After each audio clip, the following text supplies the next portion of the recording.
xoolal man ñu xool ñu ko toog fii nii ñëpp kenn amu ci fi 40 ans ñëpp ay ndaw lañ ah gars yëpp dañuy liggéey bu ñëwoon accompagne day gën a neex.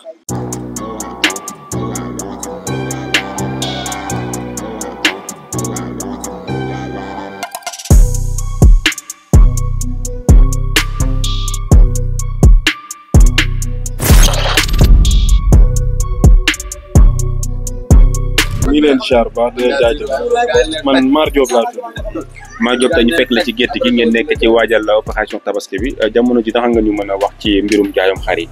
waaw jamono ji moom boo xoolee mbirum jaayum xar yi xaw naa sant Ndiaye daal. waaw boo xoolee maam tey jii nii daral bii nii lépp lu fi nekk ñun ñoo ko defal suñu bopp. amuñu benn accompagnement quoi ci lu jóge ci lu mel ni état. amuñu ko du sécurité. du subvention ripaas bi du ndox du dara daal lépp ñun ñoo ko defal suñu bopp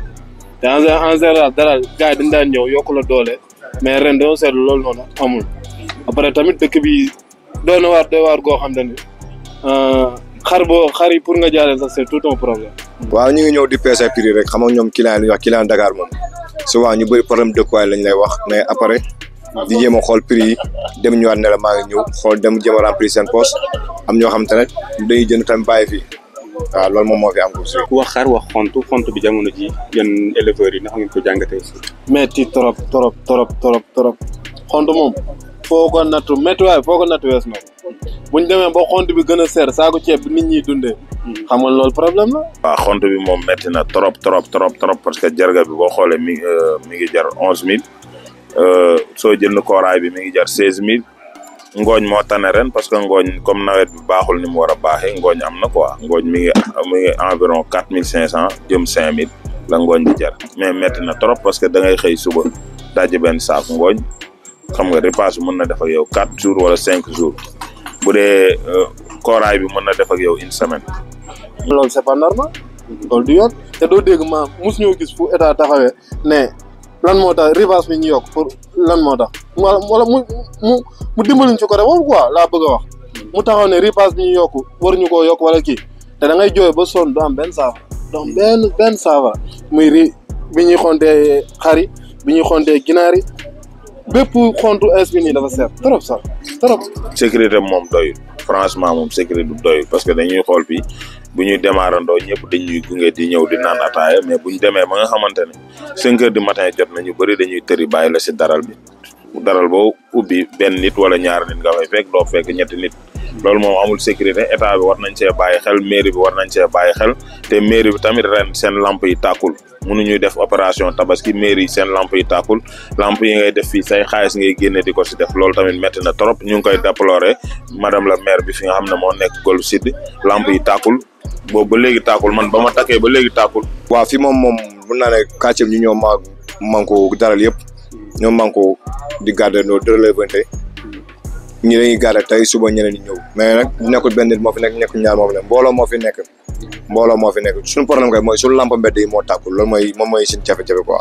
lampe mbedd yi moo tàkkul mais par contre ñun moom ñoo débrouillé ak suñu propre moyen ba taal suñu lampe yi nii mais buñ lampe publique bu doon tàkk nag si la visibilité di gën a baax quoi. non doy sécurité daa amul sax bay doy parce que fii ñu nekk nii ay vers 3 heures du matin 4 heures du matin da ngay gis ay nit ñoo xam ne dañuy romb mu leer la ñuy saxel dal si ñoom mais mënoo ci dara da ngay toog yor sa loo mën a ngànnaayoo lu yàlla dogal nga xam ne loolu moom mais sécurité moom amul moom. lan ngay wax peut-être état bu Sénégal ak autorités yi peut-être maire yi war a pour ñu jàppale leen. lii ñoom ñoo ci war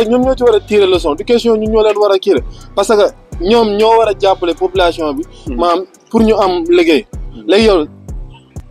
nan ngay gisee sa population ndaw ñi maanaam ndaw xam nga lii genre métier la ñun As24 ci lii la ñuy nekk. am nañ suñu yeneen métier mais bu ñëwoon accompagner wuñ ci lii nii li mu bëgg moom maanaam autosuffisance xam nu ñu koy woowee pour xëyum ndaw ñi. day gën a yomb xoolal man ñu ko toog fii nii ñëpp kenn amu ci fi 40 ans ñëpp ay ndaw lañ ah gars yëpp dañuy liggéey bu ñëwoon accompagner wuñ day gën a neex. prix moom ça dépend si catégorie xar bi nga bëgg aussi xam nga fii moom boo xoolee amul xaru cogal yëpp xaru yar la te xaru yar moom ku ne xaru yar moom wax prix bu xaw a jóg comme léegi xaru cogal nga mënoo toog am ay 150000 xaru yu cogal bu baax mënoo toog am 150000 waxtuma la xar boo xam da ko tax pendant 8 mois 6 mois di ko dundul ak dund bi nu mu seeree nii amoo subvention état kenn jàppaloo yaay dem débrouiller ak sa propre moyen mais autant carton dañ la ko doon mooy coppe dañ la ko doon mais les cartons sax dañ la koy jaay. nag entre 150 ba 300 parce que am nañ ay xar yoo xamante ne mën na jar ay 170 165 ay xar yoo xam ne mën nañ jar 190 200 200 yu teg 250 280 ba 300 000. mais tey jii nii lii amul benn accompagné wuñ ci lenn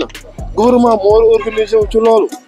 du ma ne daral bii kese mais bari na daral yooyu dem yoo xam ne ay xale kese fa nekk. te liggéey kese moo tax ñu nekk fa. kon ñoom ñoo war a ñëw épaulé wuñu pas ñun ñuy dëgg la ñun ñu ngi def ay effort pour dem ñoom ñu jàppale ñu mais foo dem tamit doo ci gis sa bopp quoi da ngay mujj à la fin nga dem ak say moyen bopp. mais ñoom comme nga ñoom xëyum ndaw ñi da leen ñor bu ñu gisee lu mel nii ñoom ñoo war a ñëw fekk ci ndaw ñi yokku leen doole.